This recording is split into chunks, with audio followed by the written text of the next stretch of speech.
Okay, good evening, everyone. Welcome to the September 1st, 2022 Union County Public Schools Board of Education meeting. Reverend Vic Weaver is not with us tonight, so I would like to call this to order. And we will begin with a Pledge of Allegiance, if everyone would please stand. I pledge Allegiance to the flag of the United States of America and to the republic for which it stands, one nation, under God, indivisible, with liberty and justice for all. I need approval of the agenda. I would like to pull off 4G off of the consent agenda and put it at number 5.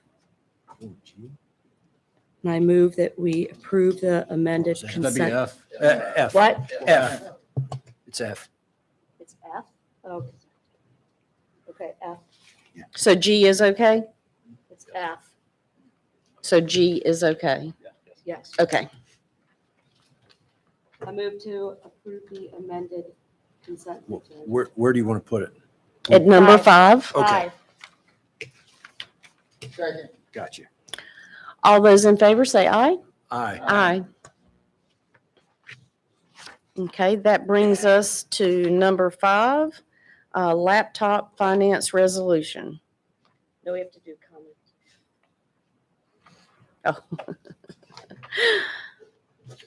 Okay, guys. Where is public comments? Okay. At every regular meeting of the board, up to 60 minutes have been allotted for public comments. The board will not respond to public comments. However, a member may ask the chair to obtain clarification.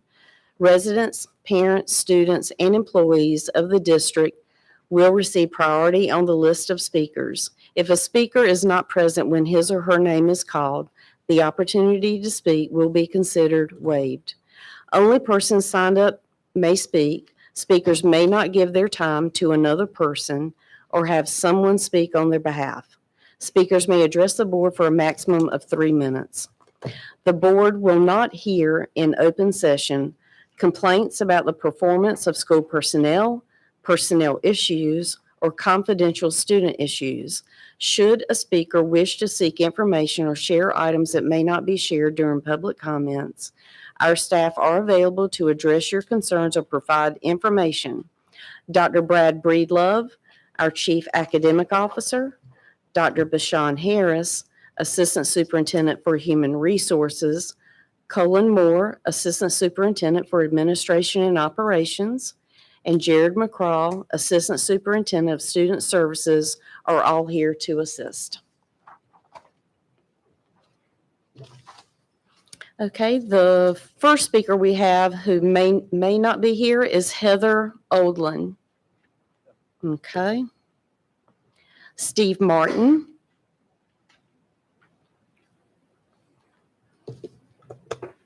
Good evening, Board. Last Tuesday, the Finance Committee voted to advance a proposal that I believe needs more analysis, discussion, and direction from the full board. Currently, every teacher in a UCPS classroom has a direct contract relationship with the district. The district recruited each teacher, ran a background check, hired and trained each teacher, and is directly responsible for ensuring quality and oversight of each teacher. The proposal advanced by the Finance Committee last week would change the direct relationship between the district and its substitute teachers, and instead would contract out the recruiting, background checks, hiring, training, assignment, and direct oversight of substitute teachers to a third-party vendor at a 30% markup. Is this the right decision for UCPS at this time? Maybe it is, maybe it isn't. But it does not appear from the public record that this board has been aware of the proposal even until last week. I'm asking you to slow this down and have a discussion as a full board. The truth is that there are third-party vendors who are ready, willing, and able to contract out just about every function of the school district for a fee. The question isn't whether you can find a vendor to manage your substitute teachers. The first question is whether contracting out a part of the core educational function of the district to a third-party vendor is something this board even wants to consider. If so, are there any conditions or guardrails the board would put in place to guide such consideration? What is the scope of work this board would approve for a vendor to perform? Does the board want to contract out all substitute teachers to a third-party vendor, or continue to directly contract with long-term substitutes who step into class for weeks or months at a time, or for specialized substitutes who might work with our EC students? Are there performance measures, such as target ranges for substitute fill rates or percentage of substitute teachers with prior educational experience or training, that the board would insist be met by any third-party vendor?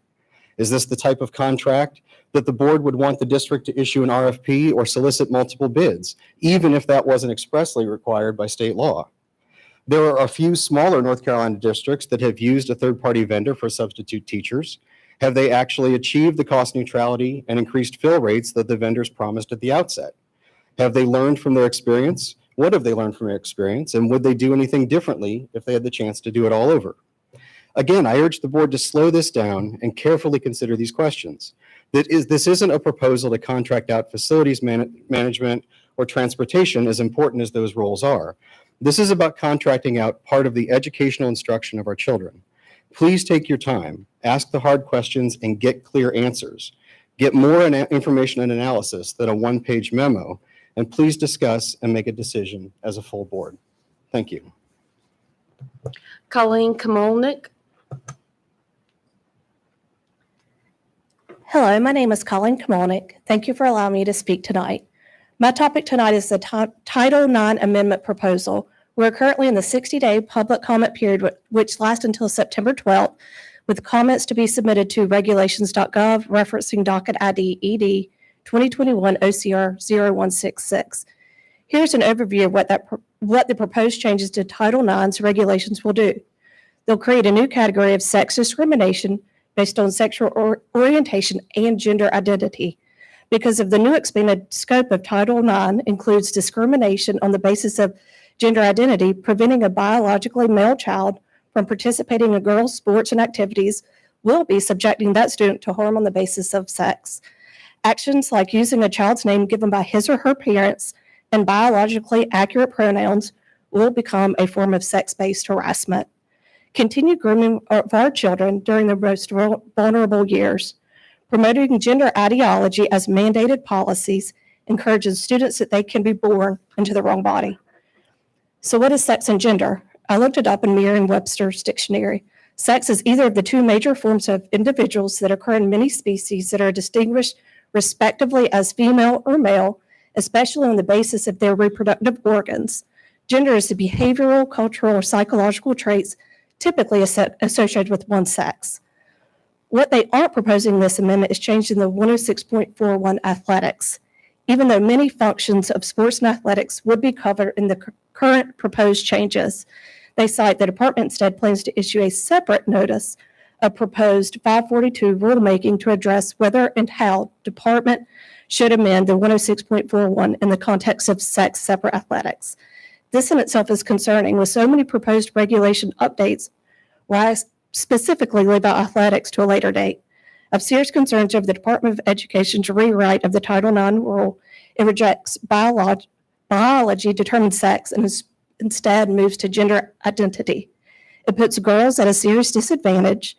It seeks to authorize school personnel to overrule parental authority. This rewrite is not good for parents, nor is it good for students. For so long, Title IX sought to provide not only protections, but also to level the playing field for girls by providing equal opportunities in sports. This is important. Reach out to your Congress and senators and have your voice heard. And one more thing I debated on leaving out, if the current administration wants to speak into how we raise our children, are we to use Hunter Biden as the gold standard? Thank you. Board, that brings us to approving minutes from open session for August 2nd and August 25th. So moved. Second. All those in favor say aye. Aye. Aye. And that brings us to the amended consent agenda. So moved. Second. All those in favor say aye. Aye. Aye. And we will now discuss laptop finance resolution. I move that we approve it. Second. Madam Chair, I'd like to recuse myself from voting. conflict of interest. Okay, thank you. Are there any other discussions or comments? Okay, with a motion and a second, all those in favor say aye. Aye. Aye. All those opposed? And with Mr. Price recusing his vote. Thank you very much. That brings us to the superintendent's report. Thank you, Madam Chair. Good evening, Board, and good evening, Team UCPS. Happy almost end of the first week of school. As you all know, Monday was the first day of school. I had the chance to travel almost 70 miles throughout the county visiting 9 schools, and I have to tell you, the energy, the momentum, the positivity in our buildings right now is at an all-time high. It was so great to see our kids back in session, the energy and eagerness to get the year started. I do want to give a few shout-outs to a few employee groups. Our facilities, school nutrition, transportation, school resource officers, and of course, our teachers, administrators, and support staff. We are Team UCPS. You could see that this entire week in terms of everyone coming together, and it's a much different feeling right now than it has been in years past. So I will say, parents, please be patient with us. We do have transportation issues that we're working through, routes that we're working through. That is typical for the first couple of weeks of school, but that typically resolves itself. So kudos to our schools and great job on week 1. 2 reminders. This year, we are really focusing hard on attendance. We want to make sure our children are in school each and every day. If you're sick, stay home. If you're feeling ill, stay home. Otherwise, we need you in school. This is a big priority for us. So parents and families, please continue to partner with us. If you need transportation assistance, reach out to your child's school or to our transportation department. And also, as a reminder, our school nutrition waiver has expired, and meals are no longer free for all children. Please complete a meal application at www.lunchapplication.com. And finally, we have 2 bond projects on the November 8th ballot. These projects are replacement schools for East Elementary and Forest Hills High School. We will begin a series of community meetings next week to share information about the bond package, why we need this bond, and discuss our 10-year capital plan. The first meeting is Thursday, September 8th, 6 p.m. at Forest Hills High School, and you can learn more about the bond at our dedicated webpage, which is ucps.k12.nc.us/bond2022. That concludes my report. Thank you. Thank you, Dr. Houlihan. We will now discuss the superintendent's contract and cabinet staff. I'll make a motion. Okay. Make a motion to extend the superintendent's contract and his cabinet contracts by 1 year so that they will all be 4-year contracts. Second. Okay. I just want to make a comment that our cabinet staff and our superintendent, I think all of our cabinet is here. I just want to say on behalf of this board how honored we are to have you on Team UCPS and the great work that you have done through uncharted territory. And by law, we can only extend contracts for a total of 4 years.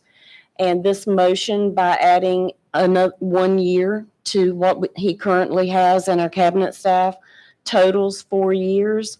And I just want to say thank you. Thank you to each and every one of you for a job well done. Thank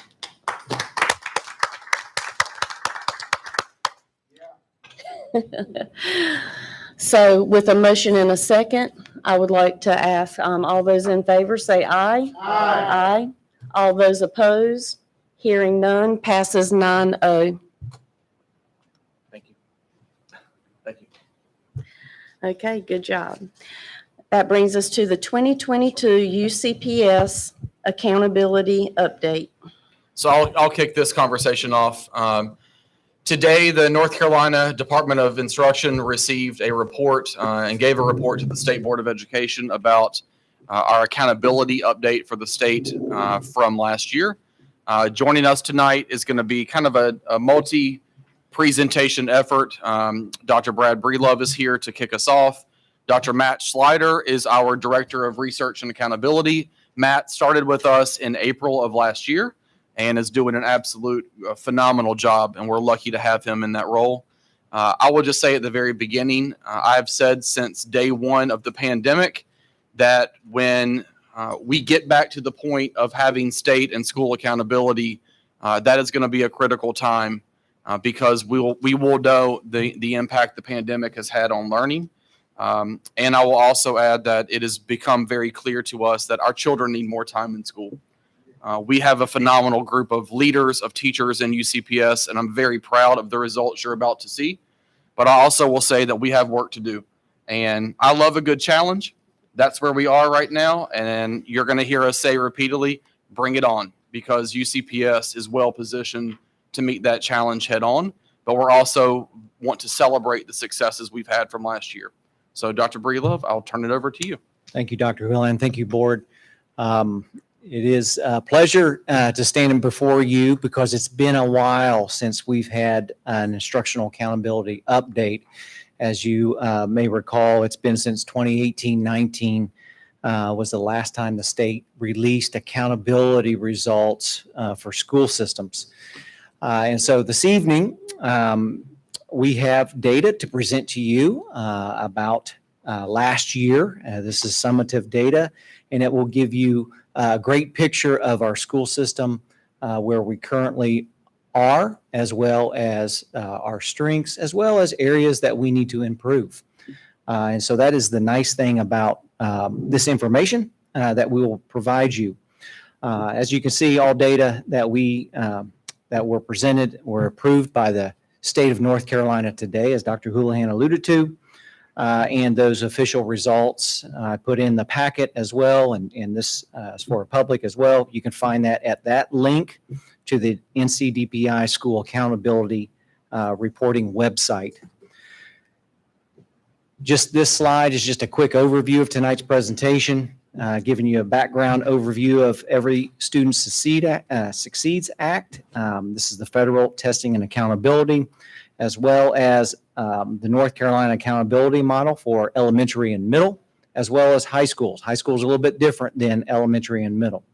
School performance grades, how these school performance grades are calculated, and then finally finishing off with really the meat of tonight's presentation, and that gets into the accountability results for our academics, as well as college and career readiness. And so this will give you sort of the full picture of the 2021-2022 accountability scores.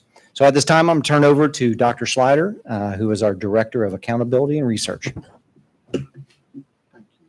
Good evening.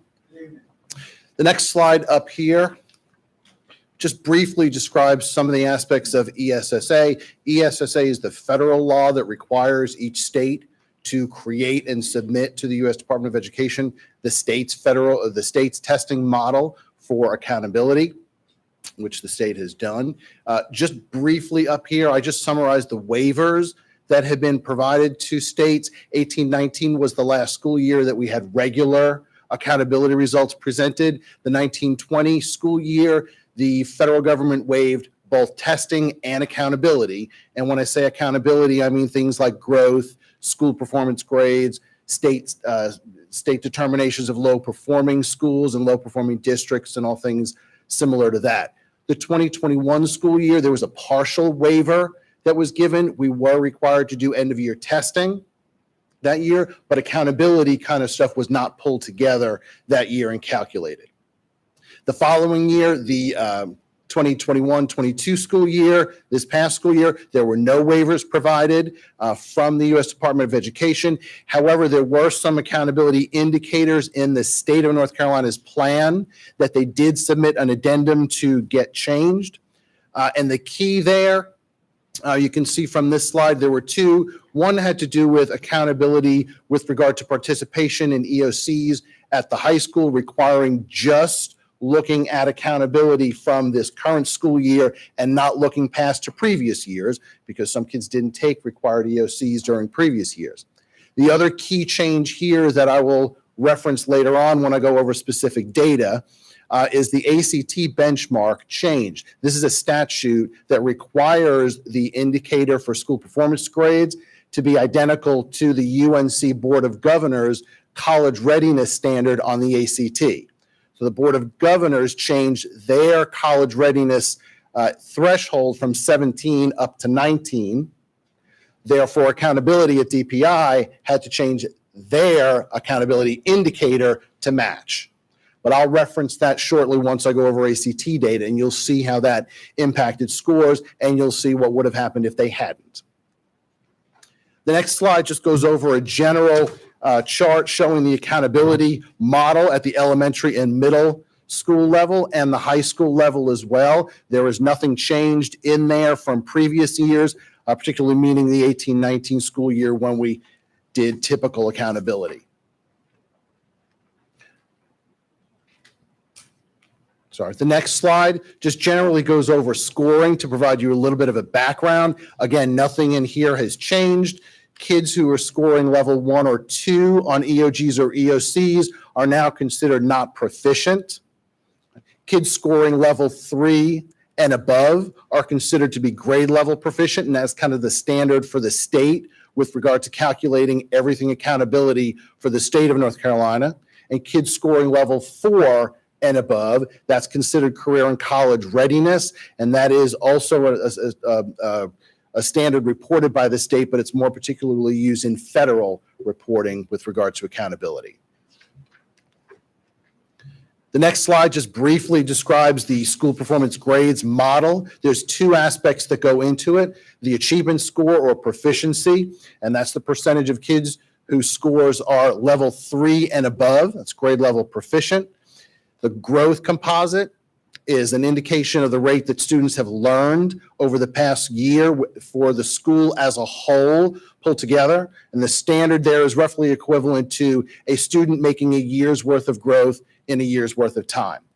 All the students' growth information is compiled together at the school level, and the school is given an indication of either exceeding expected growth, meeting expected growth, or not meeting expected growth. This is just a chart that shows you how proficiency and growth go together. The formula for school performance grades has proficiency counted as 80% of the school performance grade and growth counted at 20%. Those are totaled together. A 15-point scale is used to determine whether a school has a school performance grade of an A, B, C, D, or F. The next chart starts going over the actual data for our end-of-year results. This first page, this describes what goes into the proficiency calculation, or that 80% of school performance grades. You've got 6 years worth of data here on this chart, from 16-17 up to 21-22. You can see in there the 19-20 school year. That's the year that the waiver was applied. The middle column are the numbers and the data for the Union County Public Schools. The right-hand column are the data for the state as a whole. And in each box, you've got two numbers. You have a GLP number, which is grade level proficient. Again, that's the percentage of school kids scoring level 3 and above. And you have a CCR number, which is career and college ready. That's the percentage of kids scoring level 4 and above. If you notice there down on the bottom, the 21-22 school year, we are up at 67.7%. We are up about 5 percentage points compared to the 2021 school year. We're not back up to the 73.6 from the 18-19 school year, but we are up considerably from the previous school year. So I want to make a few comments here, just to remind the public on the story of this data. So when the pandemic hit, this board and this administration made a conscientious effort to ensure that our children had the chance to get back to school in person as quickly as we could, because we knew that the longer they stayed out, the more potential consequences we would have with loss of learning. And I commend this board for the decisions you made during that time, because this data, in my opinion, certainly tells the right story, that we're not where we were pre-pandemic, but the decisions that were made for the fall of 2020 set in motion a 2-year effort to get back to where we were before the pandemic hit. you can see that in the prior year, 2020-21, 63% of students were proficient with grade level proficiency. As a reminder, UCPS was number one in the state. That indicator was the number one compared to all 115 school districts. That's even with a 10 percentage point dip from 18-19.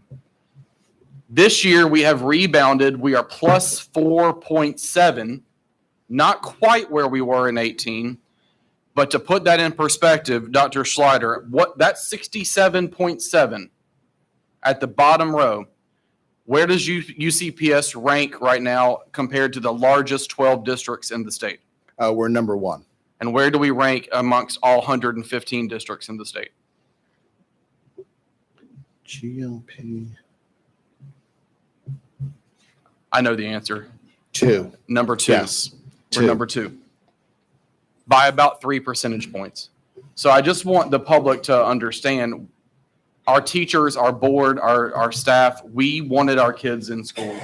And I think this data shows us that those decisions that were made and the work that our teachers and staff did last year during a very kind of still COVID protocols and quarantines and worrying about kind of different things, we are in a very good position right now to make leaps in the current school year to get back to where we were in 18-19. I think the leaps are great from 21 to 22, especially since the state was requiring isolation and quarantines and all that we were fighting for to get that. So I think all the issues with respect to what's going on is the governor and what the governor put in place and the things that we had to follow. And the kids weren't in school when they were, even though we wanted them in school. So I cannot agree more with you, Mrs. Heintel. I remember this time last year and during the last school year, there were students, healthy students, Reverend Benchen, healthy students that were sent home for 14 days. And they were removed not just one time. Some students were quarantined 3 and 4 times 14 days, or 10 days and then 7 days. And we fought really hard to have healthy kids in the classroom. I know that was, specifically something you spoke about many times, Reverend Benchen. So I can't even imagine what that number would be today. I mean, it's great news for Union County compared to the rest of the state. But I feel like if healthy students had been allowed to stay in the classroom, it would be even greater because of the people that we have working in Union County Public School classrooms. So thank you. I couldn't say that any better. But I remember it seems like yesterday, and dates are kind of run together when it actually happened. But remember, we were only able to come back to in-class 2 days a week because we had to do the distancing. And then that was finally relaxed, and we were able to come back. And most districts only came back 4 days because you still had the 5th day for virtual students. And we made the decision to come back a full 5 days. And our teachers and our staff, we realized it was an extra burden, but they dug in and got it done. So UCPS students had an extra day of in-class instruction that most districts didn't. Plus, I also want to commend the administration for I call it summer school. I know that, summer camp. I also want to commend administration for the past 2 years utilizing the summer camp. And I hope that as many students as possible, particularly at risk, were able to utilize that to try and help make up some of the ground. So I want to make sure that staff is commended for that effort as well. The following slide shows a few more indicators for school performance grade. There's a few additional things at the high school level beyond just EOGs and EOCs. The first column that you see there is the ACT assessment. That is the area I mentioned earlier where the state changed the college readiness threshold from 17 up to 19. So you can see where we went from 69.1% in 2021 down to 57.6%. We ran the numbers for if the state had not changed that college readiness threshold, that 57.6 number would have been 70.2. So our ACT results, which are all of our high school indicator, that data point would have been above the previous school year and relatively close to 18-19, the pre-pandemic. So what you're level. saying is for the most recent year, the formula was changed. Correct. Okay. Yes. So Yes. that's why the numbers are different. Yes. Because naturally, if you're going to change the rules, Mhm. the numbers come out different. Right. Thank you. So pre-COVID, we were 70.5s, and the Board of Governors decided to change the ACT, which many colleges are no longer requiring. They changed the threshold from a 17 to a 19. And had they not done that in the midst of COVID, our score would have been 70.2. Correct. Wow. I have a question too, on the previous slide with the college and career readiness. I noticed in 18-19 for the students that are college and career readiness, it dropped about 4 percentage points on average for state in us. Is there a reason for that?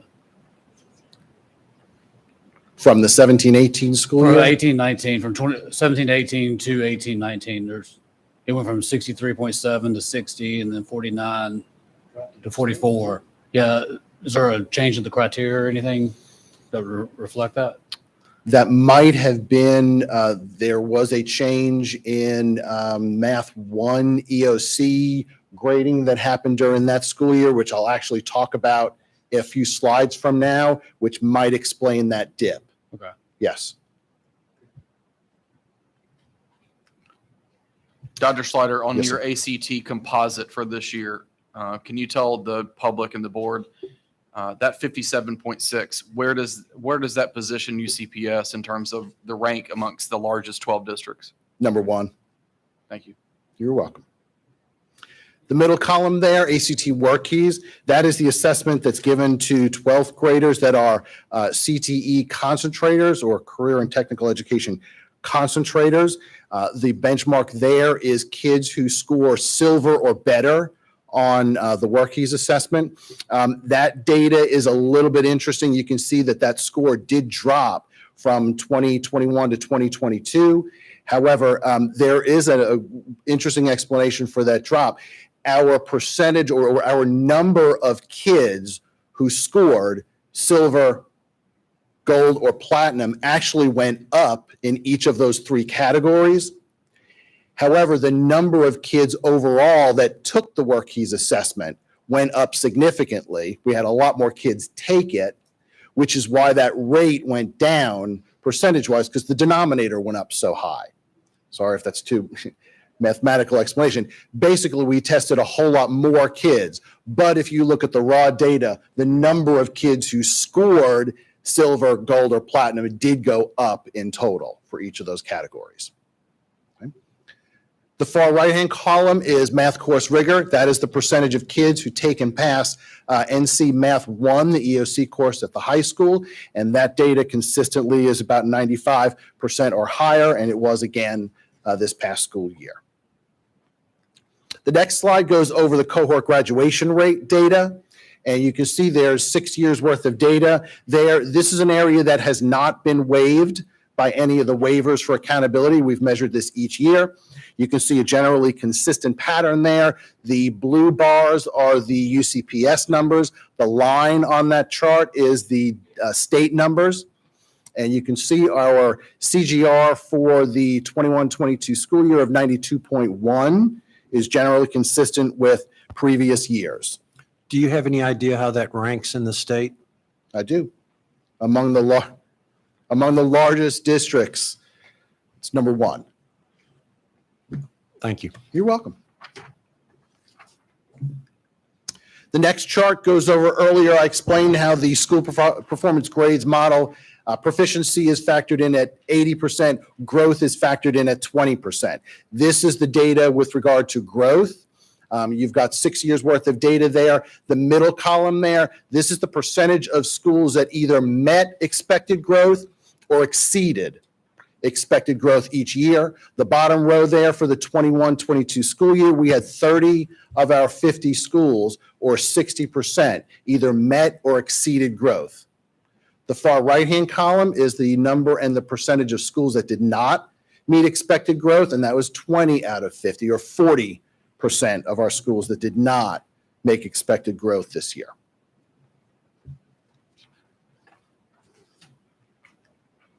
The next chart summarizes school performance grades as a whole. Again, you've got 6 years worth of data there. The bottom row there, the 21-22 school year, 37 out of our 50 schools, or 74% of our schools, had a school performance grade of an A, a B, or a C. The far right-hand column, we had 13 out of our 50 schools, or 26%, that had a school performance grade of a D or an F. The notes there on the bottom of that slide, I just did want to point out a couple of data points from previous school years. Back in 16-17, 2 out of the 6 schools that were considered a D or an F, 2 of those schools were not considered by the state as low-performing schools because they exceeded growth. Exceeding growth is an exclusionary criteria from low-performing schools. In the 17-18 school year, 1 of the 5 schools that fell in the category of D or an F exceeded growth and was therefore not considered low-performing. And from the 18-19 school year, 2 of those 4 exceeded growth and were not therefore considered low-performing. The next chart goes over in detail some of the proficiency data with regard to subject and grade level. This is elementary school reading for grades 3 through 5, math for grades 3 through 5, and science at grade 5. You can see the waiver there in the middle for the 19-20 school year, but we have data for every other year. The bottom row is the 21-22 school year. You can see those proficiency numbers there, and what you can notice, each one of those proficiency numbers along that bottom row for the 21-22 school year is higher than it was the previous school year, 2021. Not back up to pre-pandemic levels, but well on the way. To me, this data tells an interesting story. So in our elementary schools, one of the research from the pandemic that came out really looked at the impact of different kinds of national emergencies, one of which was Katrina, which pointed to the fact that in your elementary schools, the majority of your learning loss was going to be in math. And that was true for us. That was true across the nation. Last year, we spent a lot of emphasis with elementary teachers focusing hard on math. And you can see in this data, the degree of rebound has certainly paid off with that. This year is the year of reading. We are doubling down our efforts with literacy. This is the reason why the board approved 30 reading specialists for all of our elementary schools. We knew mid-year last year that this was going to have to be the area of focus. I think this data also tells an interesting story about where were children when the pandemic hit. If you look at the 2 circles that are in red, your 3rd graders last year when the pandemic hit were in 1st grade. Your 5th graders last year were in 3rd grade. Those 2 grade levels are pivotal for teaching children how to read. And when you go through you're losing a half a year, you're coming back in either virtual or hybrid, and then you had last year to recover, our kids need more time. And I think that tells a really interesting story. It also shares that our middle schools, for our 6th grade English language arts, is going to be a huge priority for us this year because 40% of our children weren't proficient. But I will say this, with math and science, we are really very, very, very pleased with our elementary results. Reading has work to do, but I'm confident with the strategies we have in place, we're going to make very sharp gains this year. Thanks to all the elementary teachers. Great job. And again, let's not forget what the elementary teachers had to do last year with Yep. letters Yep. and all of At the, the you know, same time. extra hours, that they had to, do training on their personal time. So, again, agree. Thank you to our elementary teachers. I know that this is going to improve with all the hard work they put in last year. And I just want to say kudos to all the math teachers. Do we have any state numbers? Because that's pretty impressive how much it went up in math and science for 1 year. I have all of the state numbers. I can get you particulars if you Okay. would like. I imagine So- we're Well, So- we'll get all that, Yeah, right? one thing because of the timing, one thing the board typically gets is a massive report from our staff that is about a 30 to 50 page document that goes through all of this. And we're not quite ready for that today.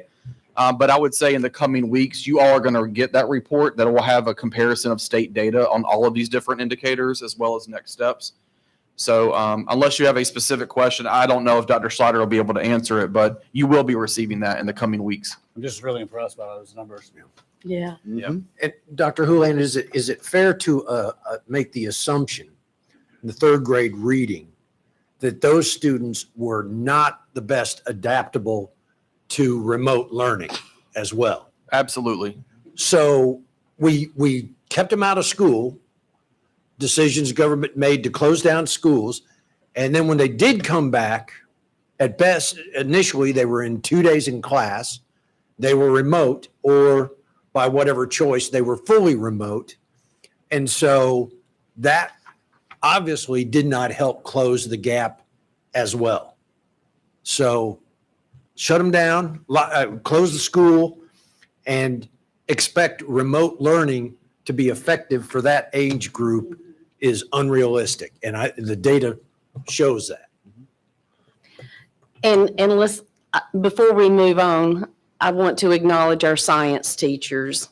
I don't know how they're doing it, but thank you very, very much.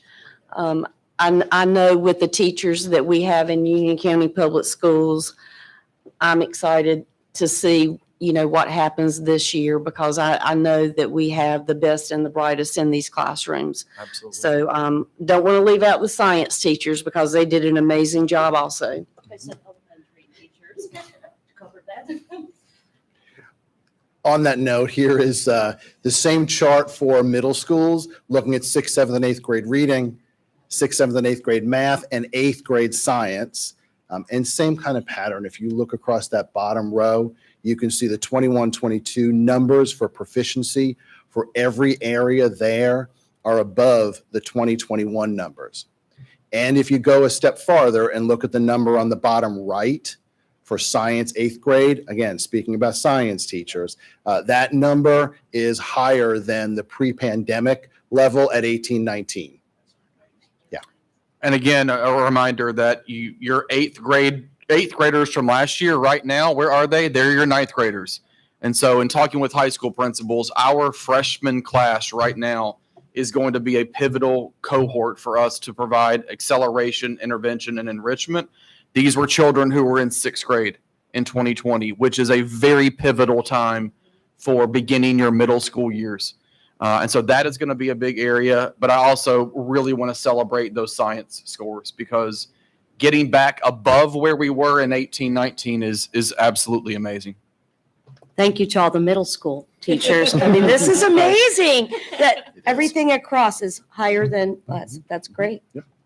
The following chart goes over similar kind of data for high school for the 4 EOCs, Math 1, Math 3, English 2, and Biology.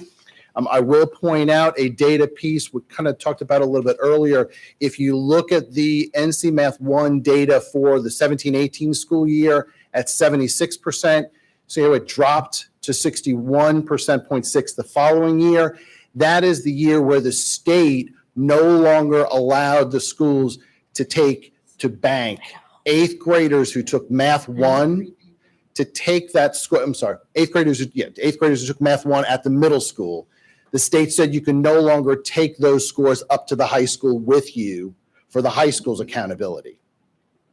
Okay, so that's why that drop happened there for that, because that's Math 1 at the high school level. You'd see a corresponding increase back then for math at 8th grade because those kids' Math 1 scores stayed at the middle school level. But I did want to point out why that drop happened, because that 61.6 is that pre-pandemic number, but it is considerably lower than what it was for the previous year. But I did want to point that out. That is the reason why the state created the NC Math 3 EOC at the high school level to assess those kids in math who took Math 1 at the middle school level. Okay? I think we have more and more 8th graders or 7th graders that take Math 1 in middle school now, even from before. So that's part of it too. You're right. The celebrations here, Math 3, English 2, we are at or above where we were pre-pandemic. Still some work to do in science. Math 1 is an interesting story. That is work to do at the high school level as well. Looking at children who were not proficient in Math 1 last year, providing them with the intervention and the extra tutoring and those kinds of things to get them where they need to be for future testing. But I think across elementary, middle, and high, you can clearly see where we've had some successes and some work to do. And that's to be expected. What's exciting about this, though, even though the 8th graders who are, or the middle school students who took Math 1 and cannot be included in this 50.9, what's exciting about the high school is that a lot of those students are the students in your Math 3 number. Yes. And look at the great job that our high school math teachers are doing. So once they get to high school, our math teachers are taking those students and clearly doing very good work by the time they make it to Math 3. And you can see the increasing rate from 18-19 going up to 21-22 in Math 3. The next chart shows 4 years worth of data for CTE credentials that have been earned. Okay. The number there for the 2021 school year, 10,060. You see the asterisk next to it. In 2021, UCPS was ranked number 1 in the state with regard to CTE credentials earned. Of note, the number of credentials earned at the number 2 ranked school was 6,516 for almost for slightly more than a 3,500. Would you elaborate what exactly credentials are, what you mean by credentials in CTE? If a student is a CTE concentrator, if they take a certain series of courses in an area, they receive a credential if they pass a work-oriented task at the end of that sequence. Is that credential that's recognized out in the industry? Yes, culinary is one of our key examples. Okay. Yeah, that's what I was gonna say. Yeah. For the Serve sake of- Safe is one of the key credentials for culinary. Like my son's in auto across the street. So if he got ASE certification, then that would qualify as a credential. Yep. So that means our students, these many students in our CTE program are so proficient in their field of study, they are learning actual real world credentialing, which will enhance their job chances. And their future employers will ask them for their credentials. Sometimes it's a qualifier for becoming employed. We have preached and really focused hard. It's been part of our strategic plan for the last 6 years. College and career readiness, not college or career readiness, and giving kids options and pathways. This is not a one-size-fits-all school district. And if that is not something to celebrate, I don't know what is. I mean, we do not know how we compare to the state because that's a lagging indicator. We won't know usually until later in the fall on how we compare. But to go up by almost 1,100 credentials is, after making the leaps and bounds we made from the year prior, is tremendous. And that is a huge testament to our CTE teachers and to our CTE department and our high school principals. I forgot to say thanks to the high school teachers and the CTE teachers. Yep. Yes. Do we have numbers Go ahead. No. We have an amazing CTE program across our district. I just want to share a personal example. My high school graduate from 2017 took some construction classes through Mr. Threet at Monroe because Mr. Threet would spend half of his day at Porter Ridge High School. And so my son took some certifications under him, got LEED certified, still tracking down that certificate. But he ended up going to college and earned his degree in construction management, just went to work for his first adult job, and they asked him about his LEED certification from high school. So I cannot say enough about Union County Public Schools and our CTE program, what it has done for the Merrill family and what I know it's doing for families all across Union County. Because his employer asked about this certification and wanted to put that in his file on his first job. Do we have numbers on percentage of kids that graduate with their CTE certification and go directly to employers? CTE credentials is not part of the state's accountability model, so that's not a data point that came out today with a lot of detail, but we can look into getting those data for you. No, do we just as a Mr. district? Davis may has. Mr. Davis might, our CTE. And we have signing days for those students, Yes, just like our athletes Right, and right, military right. have signing days. We have signing days for our students in CTE that are going straight into the workforce with their certifications. Yeah, that's why I was asking, do we have, numbers? That way we can broadcast the numbers to go with what Dr. Houlihan said, that we are a multifaceted producer of education and not a single facet. I like what you're saying. That's a step beyond the graduation rate. That's students in the CTE curriculum that are going directly into the workforce. I'm understanding what you're saying, Trey. That would be a very interesting number to track percentage wise. It's kind of a super graduation number for CTE students. Yes, sir. And we track that. We, each year, we do surveys with our seniors through our counseling departments on students that go to a 2-year or 4-year, or those students that go right into employment. But I think getting to the point of those that have certifications in that area might be a great number to also track. And certainly we'll work with Mr. Davis to do that because I do think that over the years, we'll want to know that number as we grow. Thank you. I have a question. In the big report we're getting, is it going to show a breakdown of this 11,135? Like what type of programs? We can do that. Sure, we Okay, can provide it, thank yeah. you. Yeah, At least possibly by academy or something Yeah. like that. Now, I assume that number also is students that have multiple certifications. Yeah. It's not 11,000 students. Right. That's correct. It could be duplicates. Yeah. Yes. Yeah. sure. But this, We also get how many have duplicates or multiple in that? I'm sorry.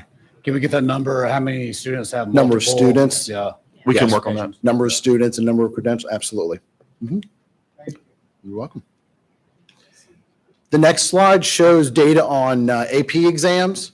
The top chart there shows the total AP exams taken by year, which has been generally consistent since about the 17-18 school year. There's a small drop there from 2021 to 2022.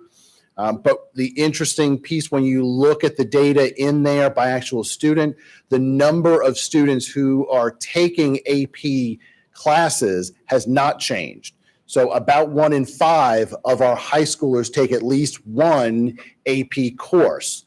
What has changed and what you see there is the number of AP courses that those kids are taking, which has changed a little bit because there are other opportunities for them to receive classes such as the College and Career Promise courses, which give them the same kind of credit on transcripts. So there are other options for kids other than the AP courses. But overall, our number of kids who take at least one AP course has not changed from year to year. It's about 1 in 5. The chart on the bottom shows the AP exam pass rate by year. And this is the point of celebration. We had an all-time high pass rate of advanced placement at almost 70%. Go high school teachers. Woo!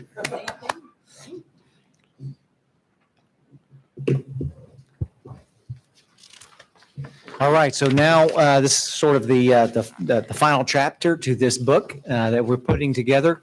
And just want to remind everybody of our key accomplishments from this past year.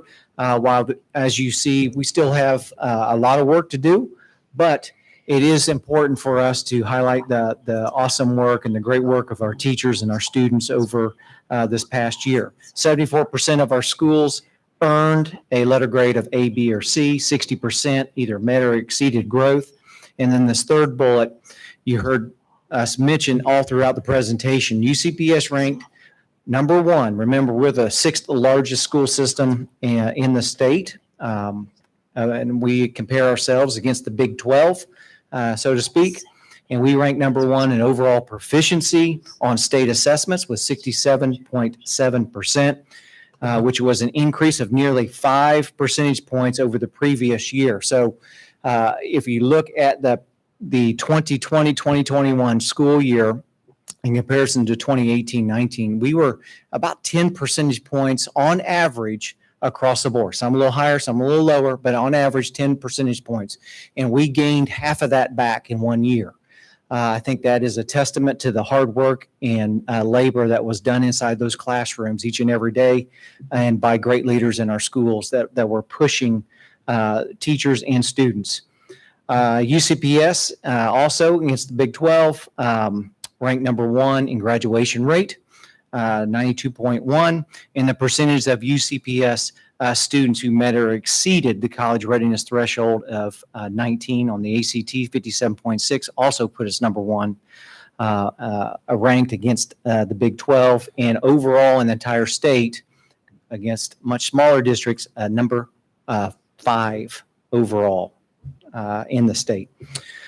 Review of the district's overall GLP, grade level proficiency data, showed that 8th grade science, as you saw, North Carolina Math 3, English 2, all returned to pre-pandemic state and back in 2018-19. And so those thresholds. And then the last two items there, the total number of CTE credentials again was the highest in the history of UCPS, and also the district's passing rate on AP exams, the highest of the you saw in the last 6 years on that chart. So that brings us to the very end of the presentation of what our next steps are. So coming up next, as you've heard us say, we are going to take a much deeper dive into academic performance. We have a very sharp goal to eliminate or reduce the number of schools identified as low performing. We are looking to scale up our district turnaround initiative that was started in 2017 to now be implemented across 13 campuses as opposed to just 6. That plan, I would like to talk to the Mr. Sides, to you and Ms. Merrill. We would like to present that plan to the board curriculum committee, perhaps in September or October, to let the public know what that plan is that will be implemented across all 13 of these schools. We also are going to really focus hard on attendance, and of course, safety is going to be another big goal. I'm very proud of Team UCPS. Are we where we want to be? No. Have we made great strides from the past few years? Absolutely 100%. And that is a huge testament to our children, to our teachers and our staff. And I just want to say thank you to the board for putting kids first and providing all the resources you have provided to our schools to give us the success that we've had. So thank you, board. Thank you. Madam Chair, Yes. it took great restraint while y'all were talking about the success our superintendent mentioned tonight, and you all mentioned. I was trying to get the full report under my belt before I levied comment. And I appreciate the superintendent taking time out to send us a heads up of this information, just a brief what was coming, and an article that accompanied that email. And I perused that article, and I looked at that article, and I read that article. And I will say at the end of my reading, I happened to be in the laundromat, and I'm glad that there was only one other person there, because I screamed. Yes, I screamed. And I screamed this. I said, and I even called a friend just to vent a little bit and scream some more. But I screamed this. I said, why can't they just simply say we were right? Why couldn't they just simply say that Union County Public Schools, the Board of Education, got it right? They tried to fancy some words, and I appreciate the writer of the article doing what they do. But if you're going to tell the story, as our superintendent said, that these numbers tell the story, then tell the story that Union County Public Schools, the Board of Education, got it right for the children and made sure that they were in class. And so I just wanted to add to the chair and the vice chair and all those that made commentary earlier, and you, Superintendent, but I just want them, I know that I'm asking a lot. My good friend indicated that, they don't always tell the truth, but I can hope, because this board, this time last year, a week from this time last year, voted mightily to bring our healthy kids back. And I'm being very restraintful because it saddens my heart. I did nothing last year of myself or grandeur, but I just could not take, and the Lord put it on my heart to just say, those healthy kids need to be back in school. And thank you, Madam Chair. Thank you, Gary, for giving me that first week. I know I was the lone soldier, lone Marine, if you will. But the next week, you all came up big, and I've never been more proud of you.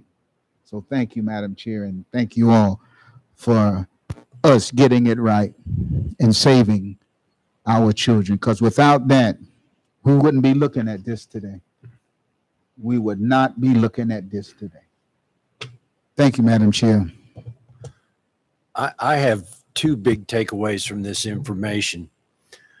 Number one, on the elementary level, students being in the classroom is essential to their success. Remote learning does not work. We did a terrible disservice to that generation, those aged kids that were just getting their footing in school, to lock the school doors and then at best have an opportunity to be remote. We've done damage that will not be undone in a year or two. It's obvious. It's going to take time and a lot of work. And it doesn't even mention the emotional part of it, but the academic piece will not be recovered overnight, as it's very evident. The other takeaway from this data is the impressive performance of our CTE students and department. I think moving forward, tuition giveaways notwithstanding, or tuition forgiveness notwithstanding, college education is not for everyone. But equipping our students with a viable skill that is in demand in the workforce, you can't find good people that can do those types of that type of technical work. And those jobs will be there forever. And UCPS is preparing students successfully for those careers. And when we say moving on to higher education, the military, or the workforce, we mean it. And those are for me, that's the biggest information this data shows me.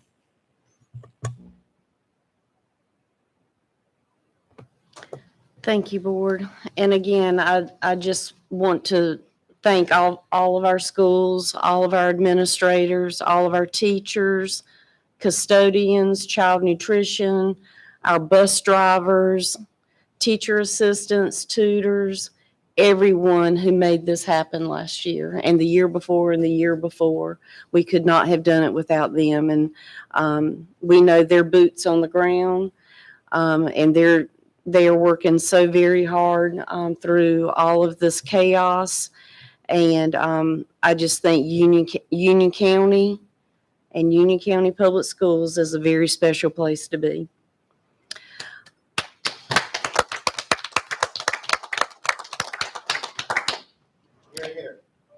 So that brings us to policies and administrative guidelines for review.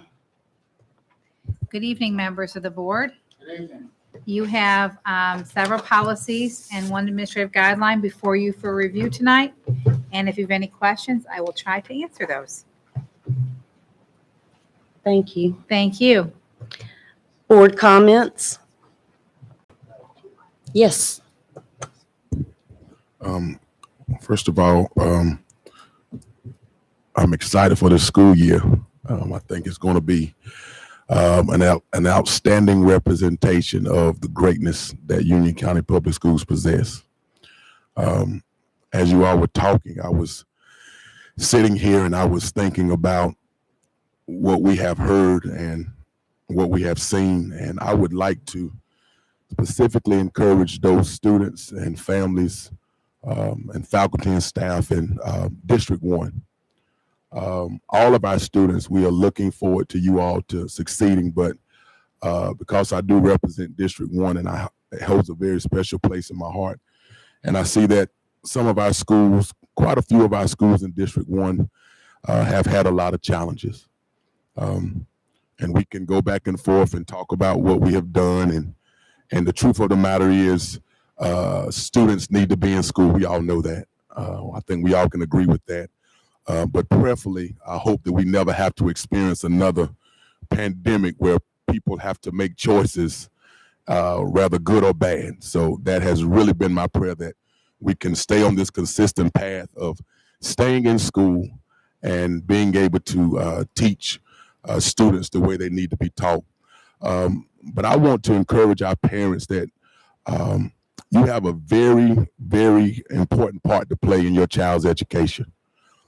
Teachers work hard, and just looking at the grade of our schools, it doesn't mean that our schools are bad schools, because sometimes people see these things and they begin to say that, well, this is not a good school. All of our schools are good schools. All of our schools are good schools. Some environments are more challenging than others. More situations are more traumatic than others, which affects how a child has the ability to produce, as well as teachers and parents. So I want to encourage our families and our parents and our faculty and staff in District 1 to look at and to hear what we have heard tonight, and use today as the beginning to really put forth your best foot forward in making sure that you play a part in changing the grade of your school. I really want us to take heed to that, so that we'll be able to sit here next year and see great strides and see great productivity from all, because all of us have a part to play. I commend you guys for the hard work that you do, teachers, principals, administration. Dr. Houlihan, thank you for leading a great school district. But as my grandmother has always said, the greatest room in the whole wide world is the room of improvement. So there are some things that we have to improve and work hard to do, and all of us have a part to play. So I'm excited for this school year. I'm excited to be able to see and hear the success, more successes of what we have already seen. But let us never forget that improvement is what we need to continue to work on and strive for every day for our kids. So let's look forward to a great year. Let's look forward to success. And all of our kids in Union County Public Schools are A1 students, and we're excited to see them show that in more ways than one. So thank you. Any other comments? If not, we will move to announcements. Yeah, Madam Chair, before we get to announcements, I want just to echo Reverend Kirkpatrick and just say that as a parent there in District 1 that produced 4 Union County graduates, that is so meaningful to express that, and to the rest of the county as well. We want each and every parent throughout this county to know that this year brings about a new opportunity to take these numbers that we saw tonight and raise them up. And as we move forward with this Union County Public School team, we're going to do powerful and great things. So let us button up our bootstraps and get ready to really kick it in. Okay, are there any announcements? The Strategic Planning, Technology, and Transportation Committee is scheduled to meet Wednesday, September 28th at 7:30 here at the PDC, if needed. Excuse me, policy meets September 20th at 8 o'clock via Zoom. The Finance Committee meets on September 27th at 8 a.m. Via Zoom. The Facilities Committee meets on the 28th at 9 a.m. Zoom. And curriculum will meet also on Wednesday, the 28th, 10 a.m. Zoom if that's possible, and be glad to add to the agenda or have on the agenda the school improvement plans. I'm anxious to see that and get after it.